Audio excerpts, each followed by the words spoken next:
Hare Krishna. So Krishnadas Kaviraj Goswami is mentioning in this third chapter of the Chaitanya Charitamrita about the supreme form or aspect of the Supreme Personality of Godhead, that is Krishna.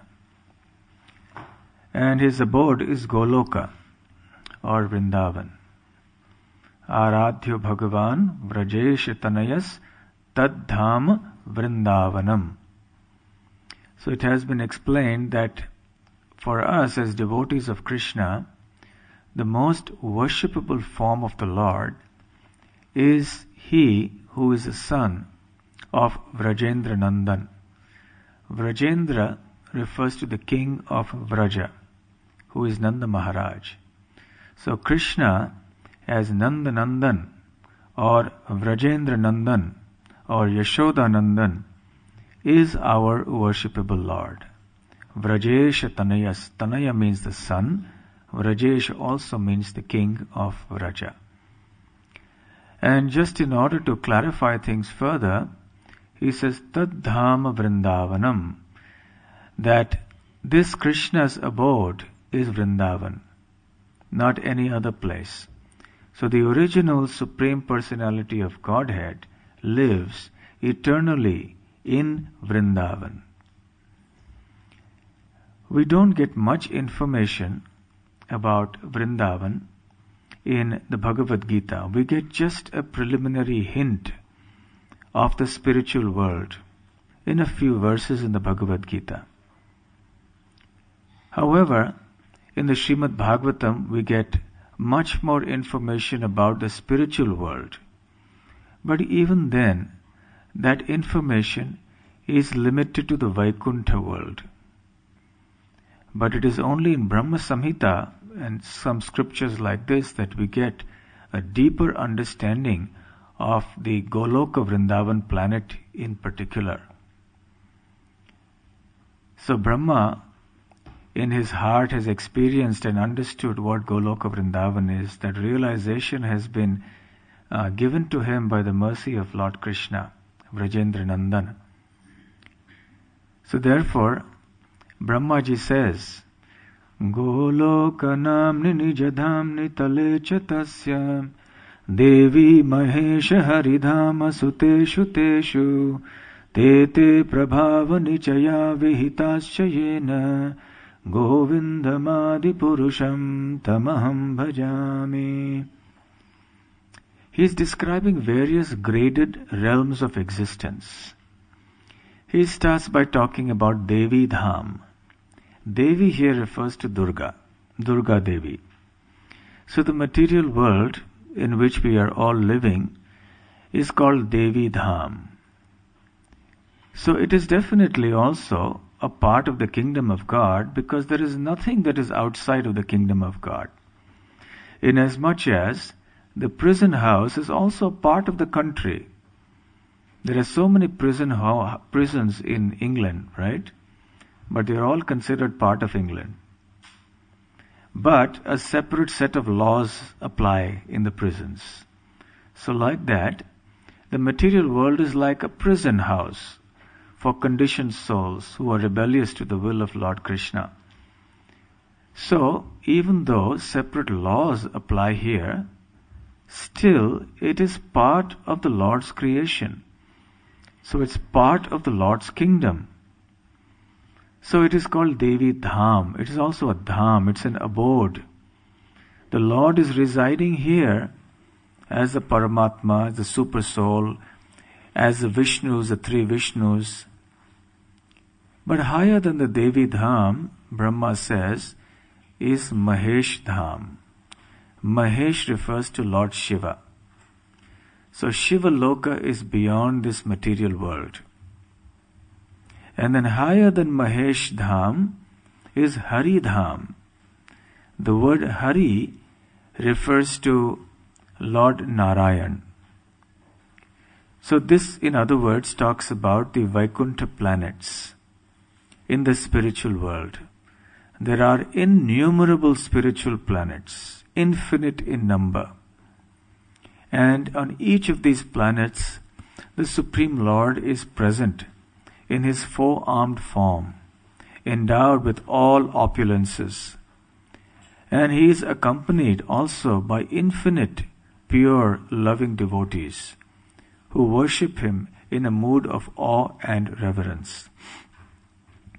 Among these infinite Vaikuntha planets, which are infinitely expanded all over spiritual space, there is the capital, there is the most important planet in the spiritual world and in all of existence. And that is called Goloka. Goloka Dhamni, Nija Dhamni Tale Chatasya. So below Goloka is everything else. Even the Vaikuntha planets are all below Goloka Vrindavan. Actually, the Chaitanya Charitamrita and other places in other chapters, Kaviraj Goswami explains that above the Vaikuntha planets is a transcendental supreme planet known as Krishna Loka. And this Krishna Loka has three divisions. That is Dwarka, Mathura and Gokul. This Gokul is also called by different names as Vraja, as Goloka, as Vrindavan or as Shweta Dvipa. So it is in this place, Gokul, Vraja, Vrindavan, Shweta Dvip, etc., that Krishna is residing and performing all his pastimes of cowherding, his pastimes with the gopis, his pastimes with Mother Yashoda and Nanda Maharaj. And in Mathura and Dwarka, then Krishna still is there performing his pastimes, but then in a different capacity. There is Vasudeva and Devaki.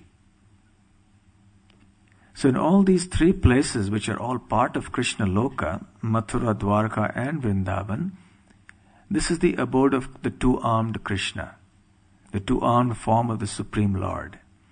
In all the other planets in the spiritual world, which are the Vaikuntha planets, the Supreme Lord resides in four arms as Narayan. So as Krishna resides only in Krishna Loka, which has these three divisions. So this is the wonderful way in which things are explained. There is much more in detail, so much information. We are very fortunate to be exposed to all this confidential information. There are many scriptures in the world. There are many paths of religion in the world. And they all talk about the abode of the Lord. They talk about the kingdom of God or of paradise and so on. But what exactly is this kingdom of God? What exactly is this paradise? That information is not found in other scriptures. Even in Bhagavad Gita, it is not found so much. But nevertheless, by Sri Chaitanya Mahaprabhu's grace, we have a lot of information. Chaitanya Mahaprabhu discovered the 5th chapter of the Brahma Samhita on his tour to South India, and he was so happy to get it that he had it immediately copied, and then he broadcasted the verses of the Brahma Samhita everywhere. So for us, the Brahma Samhita is very, very important. So we must also practice chanting the verses of the Brahma Samhita, because it explains not only the beauty of Krishna, but also it explains his abode. It explains his pastimes. What is going on in Goloka Vrindavan is explained, briefly of course, by Brahma in these verses. Also Brahmaji further explains, Chintamani prakarasat mashu kalpa vriksha Lakshavriteshu surabhirabhipalayantam Lakshmi sahasrashata sambrama sevyamanam Govindamadi purusham tamaham bhajami. He says that everything, the abodes in Goloka Vrindavan, are made of touchstone, Chintamani. The trees are all wish-fulfilling desire trees. And there are hundreds and thousands of Lakshmi Devis who are serving Krishna there. All the gopis are Lakshmis actually. And there are numberless Surabhi cows who can supply unlimited quantities of milk for the pleasure of Krishna and the other residents of Goloka Vrindavan. Of course, time does not permit us to talk about all the different verses that describe Goloka Vrindavan and what goes on there.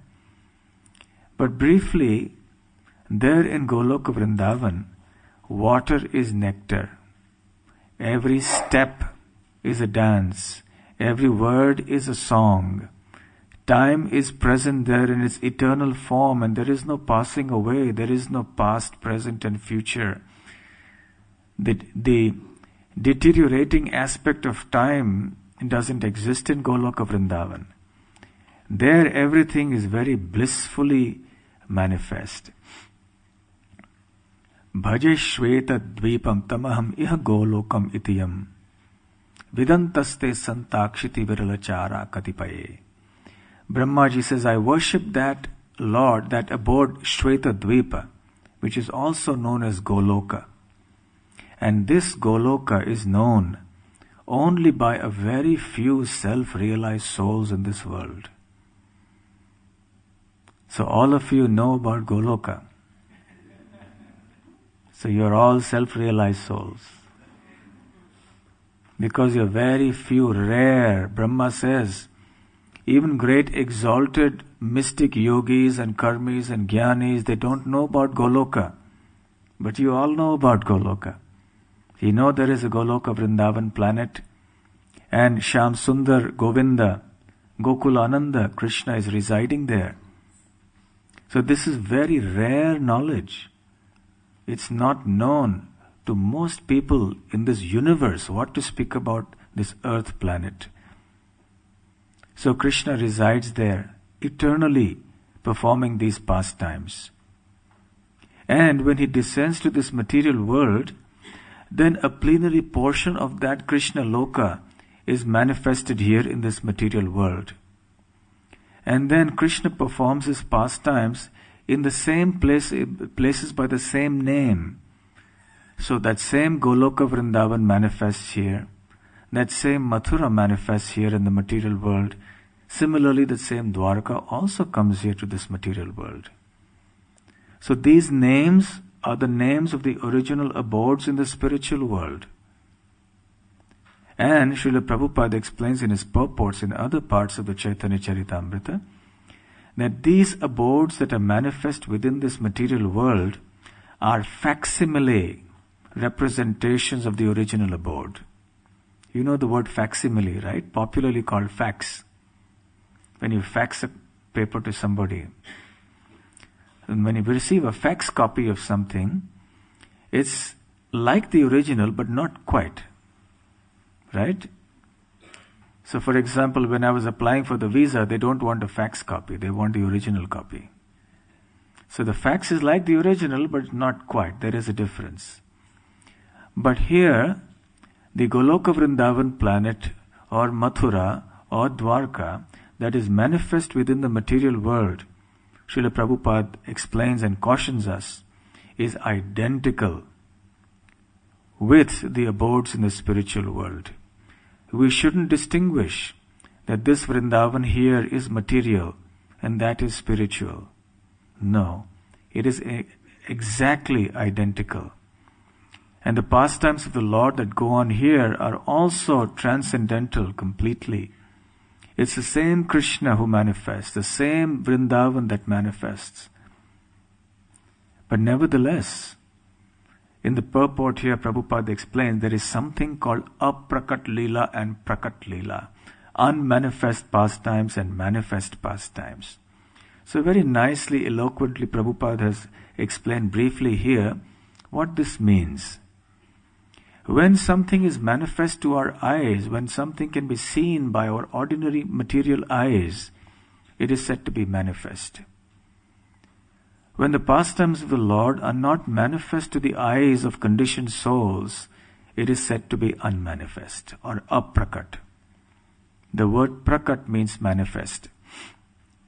So therefore, the Lord's pastimes are eternally actually existing. It's only that we are not able to perceive them because it's our problem, not the Lord's problem. We don't have the vision to see the Lord and His pastimes. As Narottam Das Thakur has sung, Vishaya chariya kabe Shuddha habe mana Tabe hama herabo Shri Vrindavana. He says, when will that day come when my heart will be free of the desires for sense gratification? And then with a pure heart, I will be able to see the real Vrindavan.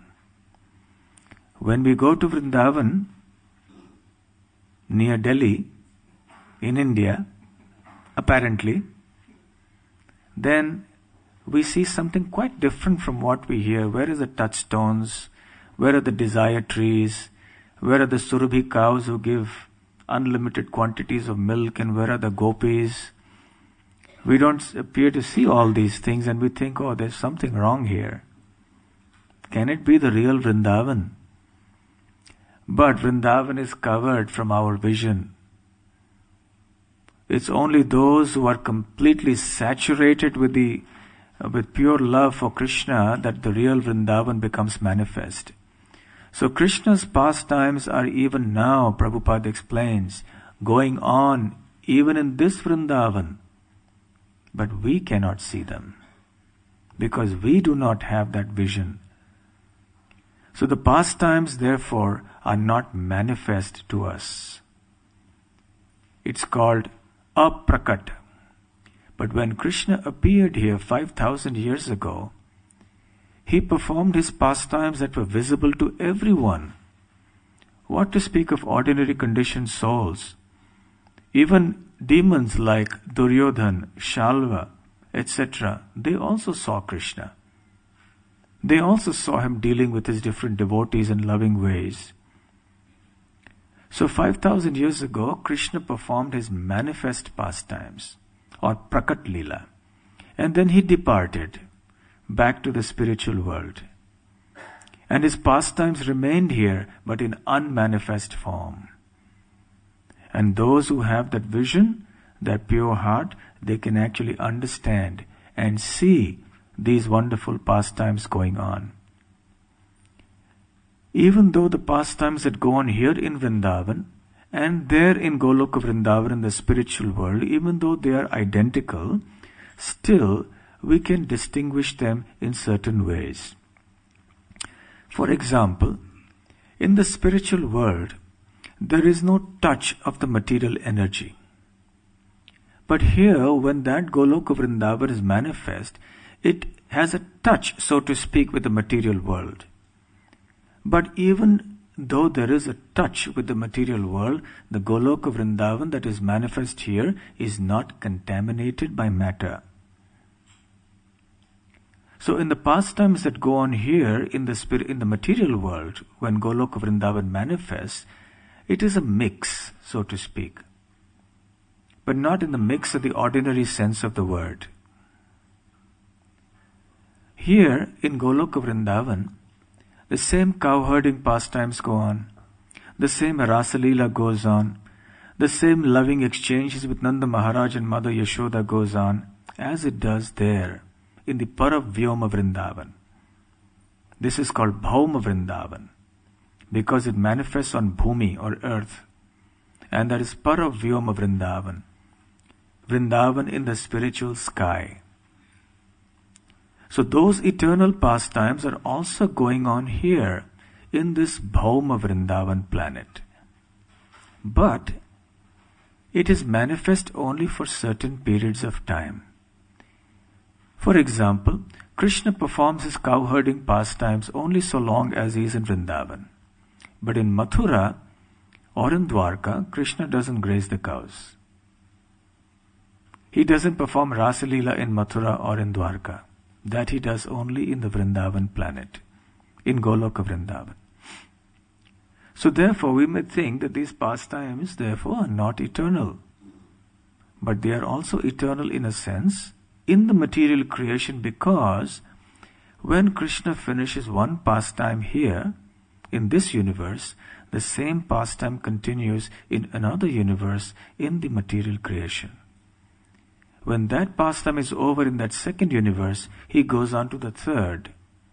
In the same way, every pastime of Krishna is going on eternally in this material creation, in one universe or the other. Srila Prabhupada explains that the pastimes of Krishna are like the rising of the sun, or the sun appearing at a certain place in the sky. At any given point of time, there is somewhere in the earth 12 o'clock in the afternoon. Somewhere it is 1 o'clock, somewhere it is 2 o'clock. Even though at one point in time, sometimes it is 12, sometimes it is 1 and 2 and 3 and so on, but 12 o'clock, 1 o'clock is going on all the time, everywhere. In the same way, Krishna's grazing of the cows, Krishna's killing of Putana and so on is going on everywhere in the material creation, somewhere or the other. So in that sense, even within the material creations, Krishna's pastimes are eternally going on. So the perfection of our life is that we can one day enter into that spiritual world and participate with Lord Krishna in these pastimes. In the Bhagavad Gita, Lord Krishna explains, Bhaktya-tvananyaya shakya aham evam vidhorjuna gyatum drashtum cha tattvena praveshtum cha parantapa. He says, only by undivided devotional service can I be understood as I am, O Arjuna. And once you know me, then you will be able to see me. And once you are qualified to see me, then you will be qualified to enter into my transcendental pastimes, into my abode. Gyatum drashtum cha tattvena praveshtum. Praveshtum means to enter. So if we simply follow the procedure that Srila Prabhupada has taught us, if we simply perform the sadhana bhakti that has been explained in Srila Prabhupada's teachings, then gradually we will make advancement steadily. Day by day we will be progressing towards that ultimate destination. And when we leave our bodies, then we will enter into Krishna's divine abode. That will be the perfection of our life. So all these pastimes are going on there in the Goloka Vrindavan planet. And the perfection also is that these pastimes should somehow be manifest within our heart. There were some other sheets like this. Are they anywhere? These have been distributed already? Okay. So we have few sheets, not enough for everyone. So if you please share these with 2 or 3 devotees. This is a song called Vasanti Ras. It is sung usually in the spring season. Shri Shri Radha Gokulananda ki jai, Shri Shri Sita Ram Lakshman Hanuman ki jai. We are not quite in the spring season now, but nevertheless, we can chant this bhajan. And I will read the translation before we chant the bhajan, because it's quite relevant to today's subject. That's why I thought it would be nice for us to chant this. This is by Narottam Das Thakur. It appears in his anthology called The Prarthana. Translation. The beautiful place known as Vrindavan is a transcendental abode in the spiritual world and is made entirely of divine touchstones. There are many beautiful temples made out of jewels, and swans known as Rajahamsa play in the waters of the river Yamuna, which flows through that transcendental land. In the water of that divine river, there is a beautiful golden lotus of 100 petals. In the midst of that lotus, there is a golden platform surrounded by 8 petals. Situated upon those 8 petals are the principal Sakhis headed by Lalita and Vishakha.